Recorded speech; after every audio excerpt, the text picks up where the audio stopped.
Well, now with the harvest underway in most parts of the country, the question is how much?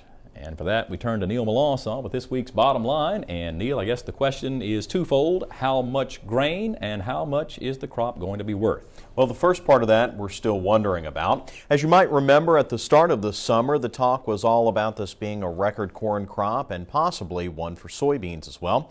Weather was perfect in the Midwest over the summer, and now the only thing stopping it is the remote possibility of frost, which, while there was a little scare last week, its ability to affect these crops is becoming increasingly remote. Price is a different matter altogether, though. The markets have been fluctuating wildly again as the dollar hit a new one-year low last week and oil prices are edging upwards. The price we'll see in the short term, though, is largely going to be impacted by those final yield numbers.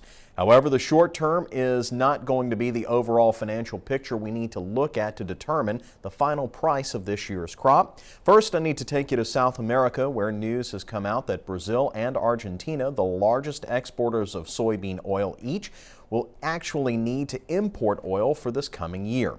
Brazil's biodiesel production for January through July of this year has been 710,000 tons, up 42% from last year. Meanwhile, Argentina has exported a little more than 1 million tons in this marketing year, up 700,000 tons from last year, or an increase of 69%.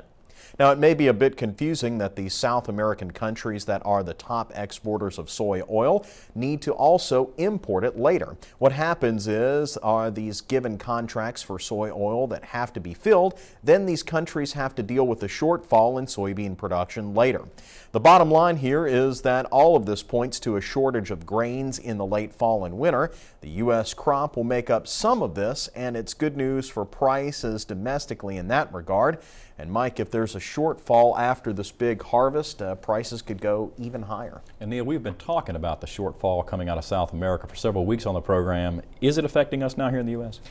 Not yet, but it will as these prices, as this demand gets filled for ethanol that will need to come out of somewhere. That place is oil, which could affect our gas prices later on. Very good. Neil Melancon, thanks.